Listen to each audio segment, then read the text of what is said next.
welcome back to my channel. This is Vanity Marshall, and welcome. If you are new here, hi, how are you? Don't forget, hit the subscribe button at the bottom and make sure you click the notification bell so every time I'm uploading a new video, you are notified. This is going to be part 2 of my experiences with hurricanes. If you caught my last video, or if you haven't caught my last video, I will put it in the cards above so you can keep up with where I left off so you won't be lost. My first video is dealing with hurricanes Betsy, Camille, and Andrew. So I'm going to continue on from there. So for those of you that are just now seeing this video and don't understand why I'm talking about this, it's all over TikTok. It's literally viral. Everybody has been talking about the documentary coming upon the 20-year anniversary of Hurricane Katrina. And I have decided that I am going to talk about it, but I'm going to do it in a very different way as per a different perspective. My different perspective is me being here in Baton Rouge and what we experience and what I experienced here in Baton Rouge. Now, mind you, my experience here in Baton Rouge is way different from what happened in New Orleans. So for all the people that you see talking about it, please don't discredit them or anything like that, because I have seen some people discredit other people on TikTok talking about it. I've seen a lot of people cry about it and everything. So yeah. So that's where it is. Let me change shirts first, and I'm going to talk to you at my vanity while I'm trying to clean my makeup brushes, because I have some content I need to do for both of my channels. So let me change shirts first, and then we're going to get started. All right, I have changed clothes. Let me get my glasses. All right, glasses on, shirt changed. So let me go ahead and make my water. If you caught my last video, I'll link it in the cards above. I tell y'all, when I clean my makeup brushes, I use Dial soap. This a new Dial soap. So yeah, this a new Dial soap maker. This a new Dial soap. I do have some content I got to get out, and I do have some sponsored content I got to upload as well. So I need to, I need to get on this. Plus I have some brushes I've already cleaned that I'm about to put up. I do have some content I got to get out. Whatever. But anyway, all right, that's the first time all my makeup sponges have been cleaned. Okay, to not get off the subject, so let me continue where I left off. Where I left off was dealing with Hurricane Andrew and my experiences with Hurricane Andrew, and how Hurricane Andrew was supposed to have been the hurricane to take out New Orleans, and it ended up not being that hurricane at all. And Andrew struck back in 1992. So now we're going to fast forward 13 years later. The year is 2005. So let me kind of get my thoughts together here. With this. All right, so the year is 2005. I'm letting my brushes just sit here for a sec before I really start cleaning. I don't let them sit for too long. You let them sit too long, your brushes start peeling. So it's the year 2005. That was the year that was an extremely active hurricane season. And when I tell you that season was active, that season was active. Like every time you looked up, there was a hurricane. There was a hurricane. There was a hurricane. There was a hurricane. There was a hurricane. There was a hurricane. To the point where, you know what, we at hurricane fatigue. And Florida was getting towed up with these hurricanes that year. Florida was getting towed up. So let me emphasize that. Florida was getting towed up by these hurricanes. They was getting towed up. So I will remember this. And when it comes to storms like this, I don't forget. Maybe, a couple of things here and there, but for the most part, I remember a lot. So I remember that was also the year MTV had moved their VMAs to Miami. I remember that because during that time, I used to watch the VMAs every year. I watched them every year. And that was the year they had moved it to Miami. And they weren't sure about the VMAs because once again, Florida was facing another hurricane. So let me put that in context on how I'm setting this up. This is 2005. The show that was real popular back then was Desperate Housewives. That was very, very popular back then. I used to watch that show a lot. I watched that show a lot. So they moved the VMAs to Miami and everything was fine, but there was a disturbance in the Atlantic Ocean. And they were watching that development of the storm. They was watching that storm and they weren't sure what was going to happen. So the storm was starting to get closer and closer to Florida. And before the VMAs, that storm went from a tropical wave to a tropical depression. And then it went from a tropical depression to a tropical storm. That storm became Tropical Storm Katrina. And it wasn't long, it became what we know today, Hurricane Katrina. But during that time, when it was approaching Florida, it was a pretty weak storm. The storm was pretty weak. It was like a low Cat 1 storm. But that Cat 1 was going to hit Florida as a Cat 1. I think it was a Category 1, possibly a 2. I'm not sure. But it wasn't going, I mean, it was going to do some damage, but not damage. Okay? And I remember one of the presenters was Eva Longoria. She made a comment as a presenter, and she had appeared in a swimsuit. She was in a bathing suit. And she made a comment, "We not going to let no little hurricane disturb this party." I remember she had to eat them words later.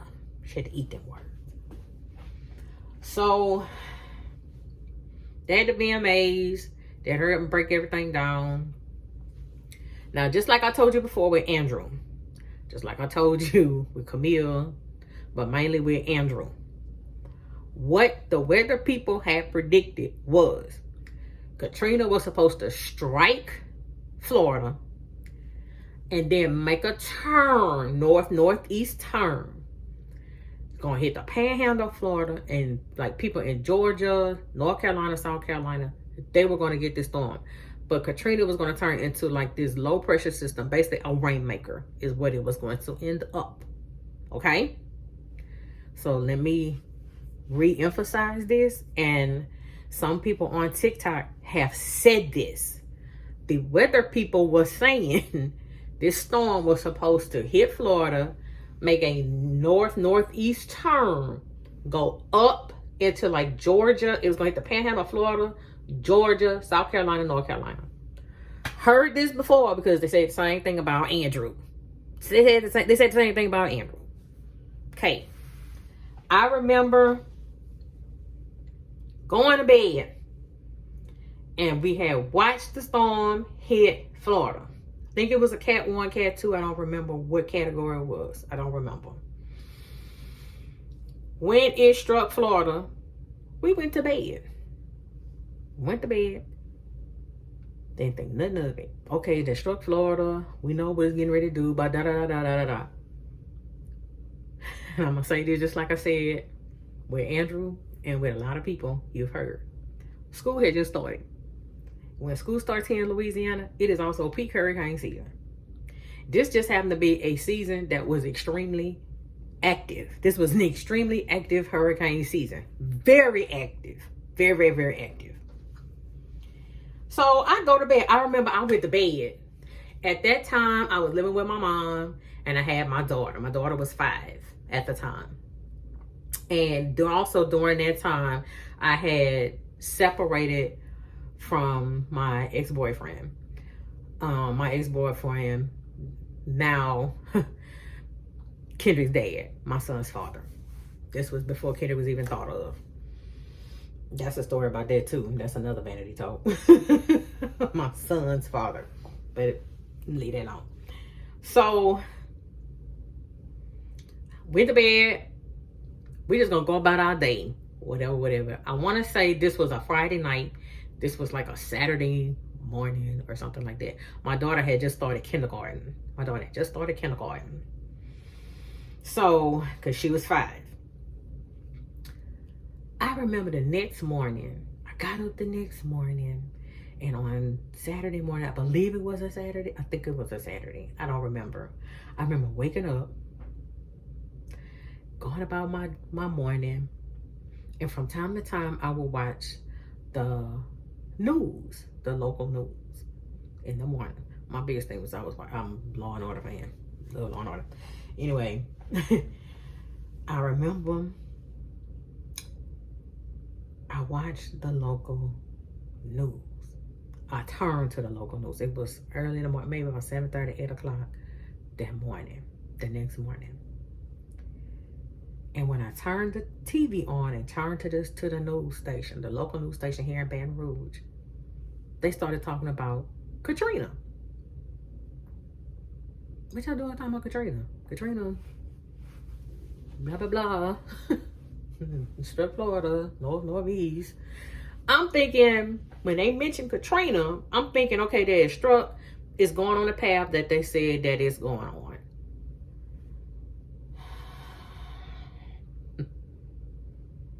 No.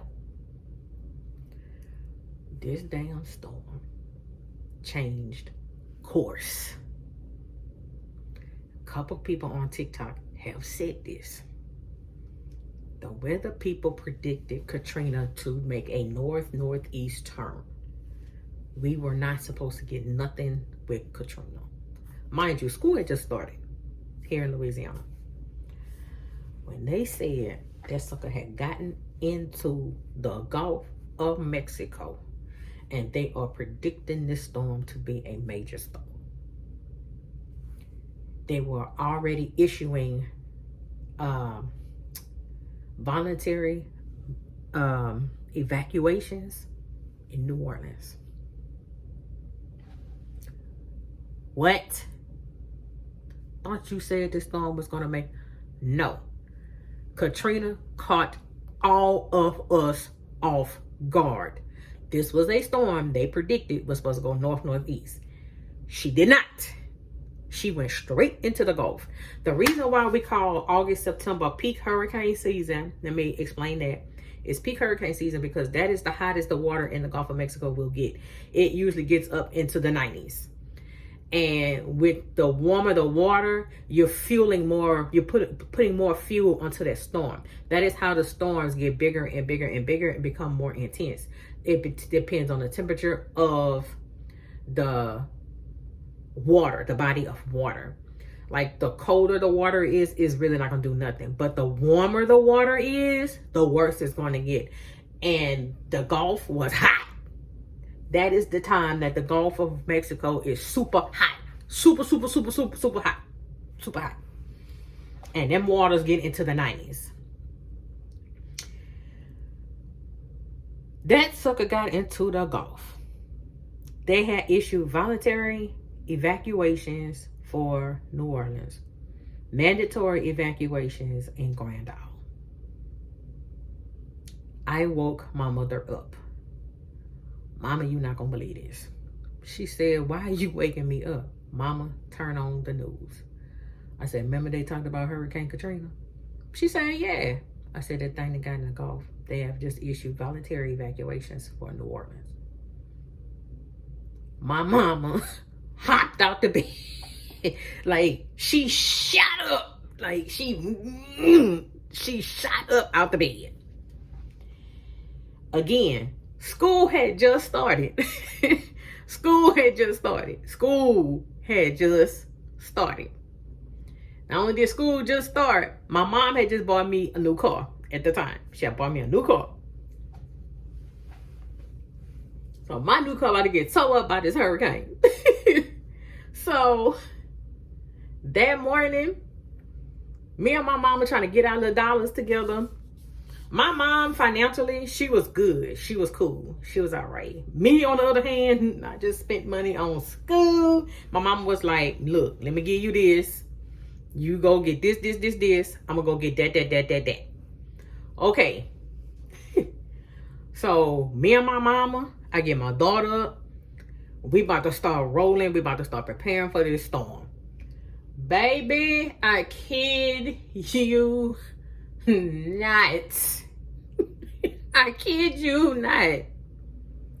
I went to the gas station. That is the first thing we think about here in Louisiana. Hurricane, let's get gas.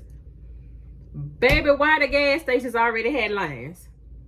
There were lines already at the gas station here in Baton Rouge. We're not in New Orleans. We're in Baton Rouge. Baby, there was a line. I had to call my mom. I had a cell phone at that time. I had to call my mom and tell my mom, Mom, get gas now. She said, why? I said, Mom, there are lines. I had to wait in line for gas. She said, God damn it. My mama finally got up. She had to end up going look for gas. Because, baby, these folks out here had drained these gas pumps like that. Baby, they had drained them like that. They had drained them. We getting food. Baby, people had bought up water, ice. Baby, they buying up everything. People were buying up everything here in Baton Rouge. So, as we tracking the storm getting bigger. It went to a 3. That thing went to a 4. Oh, Lord. Baby, they had to do mandatory evacuation. When I tell you caught people off guard, they caught people off guard. And deep down, I think they did the people in New Orleans dirty. They did them dirty. And again, schools had just started. So people have spent up all their money buying school supplies and school uniforms and so forth. That's why I was like, oh, Lord, let me see how much money I got, because I don't think I got much of nothing. So I just spent money on my daughter, on her school supplies, and got her school uniforms. I was blessed to have a mother that was able to help me financially. And she gave me some money where I could go and help with helping with loading up the house. And we did that. Okay. We get everything. We don't move. And we can see the sky starting to turn. They are literally telling people in New Orleans. Like at the time, the mayor at the time, Ray Nagin, got on the phone, was yelling, not on at some news station, everybody need to get out. Everybody need to get out. You need to get out of here. You need to get, if you can't evacuate, go to the Superdome. Go to the Superdome. He was telling people, go to the Superdome. If you cannot, go to the Superdome. Do not stay in your house. Go to the Superdome. If you cannot evacuate, go to the Superdome. Baby, that interstate was packed. What I also didn't like was the fact that this was the time they could have did contraflow. What contraflow is, you open up both lanes of the interstate, eastbound and westbound, to where everything is going westbound. You want to get as many people off the interstate as much as possible. Baby, that didn't work. They didn't even do that. They left that lane open. And that was another thing they could have done. Contraflow. And they didn't do contraflow. They was telling people don't go to Mississippi. Some people's going to Mississippi. And y'all see what happened with Mississippi.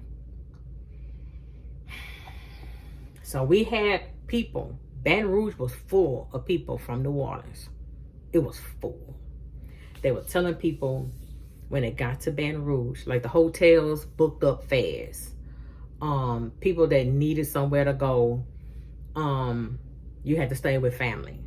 There were some shelters that were open here in Baton Rouge. I think there were some shelters that were open here in Baton Rouge, like some schools. They opened up some schools for shelter. All right. My cousin came to the house. She wanted to evacuate to our house, so she came to our house. So it was me, my mom, my daughter, my cousin, and her 2 daughters. My cousin brings drinks, so we start drinking, and then the storm come in. We don't feel much of an effect here in Baton Rouge. We don't feel that much of an effect. And before the electricity had gone out, because we did lose power, we ended up losing power for 3 days. We lost power. Another thing that my mom had a real old battery powered TV, and that thing took a bunch of batteries. So we made sure we had the battery powered TV working. It didn't work that great, but it was enough. We made sure we had plenty of charcoal and everything, because we're gonna cook, we're gonna barbecue on the barbecue pit. We had everything straight. Lunch meat, whatever. Water, ice, because we knew the ice was gonna melt. My mama had stuck it in the back as far as she could. Remember, from Andrew. Now, all of this is going on. We don't know what's going on in New Orleans. We don't know. What we did find out before the power went out was Katrina stalled. Katrina stalled. And when Katrina stalled, that means the changing course. And it did. It changed course. Where Katrina struck, Katrina tore Mississippi up. Almost like it reminded me of Hurricane Camille. That's what Katrina reminded me of with when the storm struck. So now we are out of power here in Baton Rouge. We out of power. But again, we don't get much of an effect. I mean, we got wind and rain. We got a lot of wind, but not the wind you think we got. I mean, we got wind. I think they said we had wind gusts. Was it in the 80s, 90s? Something like that. Katrina wasn't as powerful for us here in Baton Rouge. It wasn't. It really, really wasn't. Because we were on the west side of the storm. Which was why to this day I couldn't understand, why did New Orleans get that much? When technically, sort of, kind of, they were like in between. They were in between west side, east side. They were in between. But I think they were more on the east side of the storm. The reason why Mississippi got tore up, Mississippi's on the east side of the hurricane. Total east side. That's all that destruction you seeing from South Mississippi, Biloxi, Gulfport. They were on the total east side of the storm. They were on the east side. That is why Pass Christian, they all got tore up. Bay St. Louis, they all got tore up. So we lose power. So mom said, okay, turn on the battery power TV. The storm had died off. Like the creek next door to our house, it like went up, but it did not flood it. Because again, she was more of a wind maker, not really a rain maker. I mean, but like I said, we had rain, and we had wind. We had some wind damage. But I want to say the wind damage had gusts of like in the 80s or 90s. I'm not sure. But my mama said for us here in Baton Rouge, Katrina wasn't as bad as Bessie. Bessie was bad. She said what we had with Katrina, that really wasn't nothing. And really and truthfully, it really wasn't nothing. But we bought all the food and the gas in the event of like how long the power was going to be out and everything and so forth. So we watching the little battery powered TV. By this point, the storm had passed. Watching the little battery powered TV. And it's real shaky with the station. And you trying to get a connection. Okay. What I saw on that little battery powered TV was all this water. All this water. And I remember them on the news saying something about the levee had broke. The levee broke. It got that bad in New Orleans where the levee broke. And I knew, that New Orleans was below sea level. Oh my goodness. That levee broke. New Orleans is completely underwater. OMG. But they kept showing video, almost like they were showing the same thing over and over again. Now, mind you, we have no power. We're going off a battery-powered TV. We don't know the whole scope of what was going on in New Orleans. We don't know the whole scope. What I did see was when they did circle over to the Superdome, I was so heartbroken about that Superdome. The roof of the Superdome had ripped. And I'm like, Mama, they had people evacuate to that Superdome. Mama, look at that roof. The roof that Katrina had ripped the roof of the Superdome. I was heartbroken. And we saw the water, and the people was like, we need help, we need help. And I did hear on the little TV, somebody had died at the Superdome. Wait, what? How has somebody, what is going on? By this point, it was like we was getting a little gist of what was going on. And we was like, how has somebody died? But the water, y'all, the water. I had never seen New Orleans like that ever. In all of my life and all of my years of living here in Louisiana, I had never seen New Orleans like that. I had never seen it. But by this time, we had ran out of batteries and we didn't know what was going on. So we couldn't watch anything. We literally had to wait for the electricity to come back on. We got our power like 3 days later. Y'all, when that electricity came back on and we turned that station to CNN.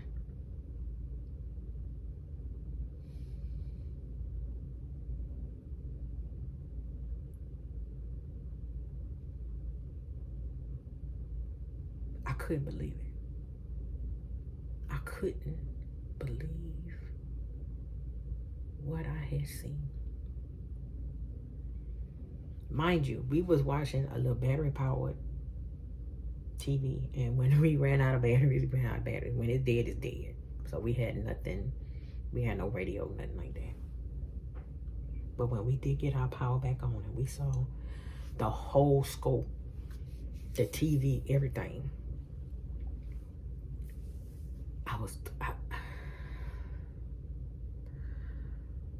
we couldn't believe it. We couldn't. Y'all, we couldn't believe.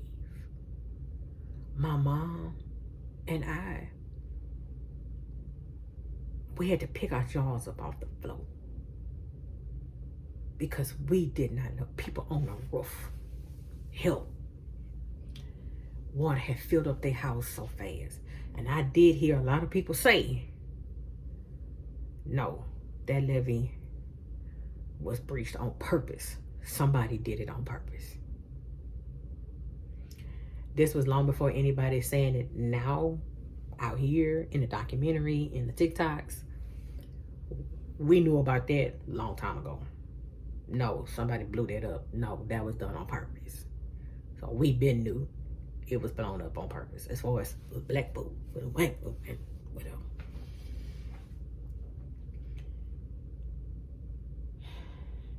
The devastation, the number of people that died, that had no business dying. It was just catastrophic. We had a lot of evacuees from New Orleans here in Baton Rouge. And what pissed me off was they were calling people refugees. Why you calling them refugees? I say, Mama, why they call them refugees? They live here in the United States. Why they refugees? She said, because they're racist.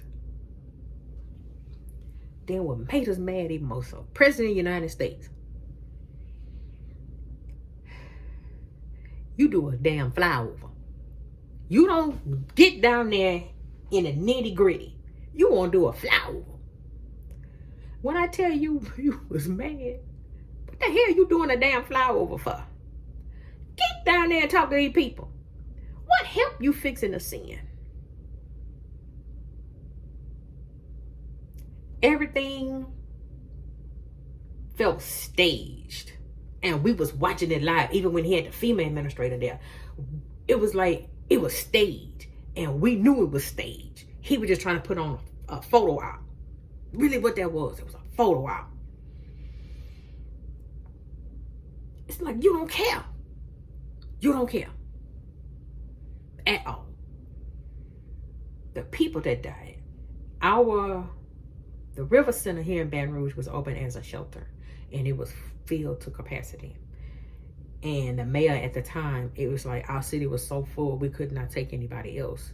That's why the people ended up in Houston.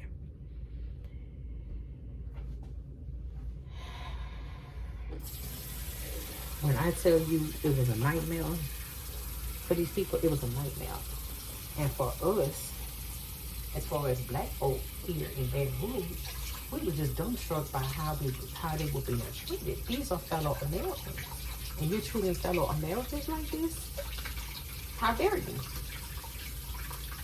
Like, they had pushed back the start of the football seasons for LSU and Southern. And then, of course, another thing that made me mad. Ooh, another thing that made me mad. Let me draw my... Let me take. All right, so once they got everybody out of New Orleans, mind you, the Superdome where everybody evacuated, you know, the Superdome is also the home of the New Orleans Saints. And the football season getting ready to start. So New Orleans Saints is displaced. So they can't play in that dome at all. By this time, they had did a full-on, but not during that time. But our team, Jim Haslett was the coach. We had Aaron Brooks as our quarterback. Yeah. And they had some people from New Orleans, some members of New Orleans Saints, they were displaced. They were displaced as well. What made me mad, people were taking advantage of us in Louisiana during our time of need. And when the New Orleans Saints did not have a dome to play in, they had to play in San Antonio. Some of their games was played in San Antonio. The people of Texas who rude, they had moved them temporarily. They had played a couple of their home games in San Antonio. You tell me why the people in San Antonio, the residents of San Antonio, oh, they could be the San Antonio Saints. Oh, we got room for you. You could come here. You know, you are always welcome here in San Antonio.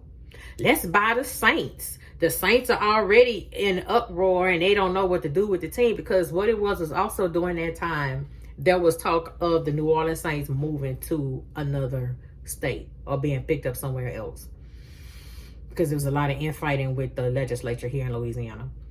And something happened within that storm that woke people up and said, no, the Saints are never leaving Louisiana. But the people in San Antonio were so rude and so disrespectful and so hurtful to us. So hurtful to us. And it was some people of the NFL and the NFL team's fans were very, very hurtful to the people of Louisiana post Katrina. So what ended up happening was the Saints organization ended up striking a deal with LSU, because a lot of us were saying, move the Saints to Baton Rouge until they get their Superdome straight. But I think there was some fighting with that, because it was like, well, LSU football season about to start, and if they have home games, LSU got a home game, we're not going to be able... Some way, somehow, them people saying what they were saying in San Antonio woke the people up at LSU. Yeah, the remaining of the LSU, the remaining of the home games for the Saints was played at Tiger Stadium here in Baton Rouge. Because what y'all not gonna do is take our Saints away from us. And then you want to do it at a time when everything is low. People got hurt, people were killed, and you want to take advantage. And that's what I did not like, where people like that taking advantage of the situation. And it was so mean and so hurtful of these people to do that. It was so mean and hurtful. Very mean and very hurtful. So when I tell you it took forever to get New Orleans back, we didn't even think New Orleans was going to ever bounce back in time for the following season for the Saints. Just in general. Oprah Winfrey went to the Superdome, and Ray Nagin's like, you sure you want to go in there because of the stench, da-da-da-da-da-da. Why are you doing photo ops? People need help. Our city was overrun with people in New Orleans. And it was to the point to where we didn't mind, because they just an hour away. Come to Baton Rouge. Just come to Baton Rouge. Like their busing system had moved here to Baton Rouge. So there were a lot of people, didn't have transportation. You heard a lot of people say they didn't have cars. So they used public transportation. So the people that did evacuate here to Baton Rouge, some of them ended up buying homes out here and having apartments out here, transferring their kids. A lot of kids got transferred here in Baton Rouge. And when I tell you, now that I think about it, I think it was more of these kids were put into a situation where they were unfamiliar in unfamiliar territory. Because there was a few kids few kids from New Orleans ended up at my daughter's school, and they wanted to fight her. Because I think it was just a defense mechanism for these kids. It was a defense mechanism. And then we had our defenses up. And it was like, look, why y'all look? And then some people ended up being friends with people from that area.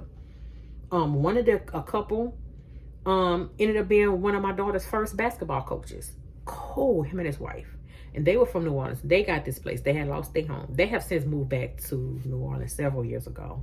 They bought a home in New Orleans. But they had lived here in Baton Rouge for several years. Several years. They lived here in Baton Rouge. And a lot of people from New Orleans, they ended up buying homes out here. Some have not even gone back to New Orleans. They'll go back to visit, but as far as living there, they said no. They stay here in Baton Rouge.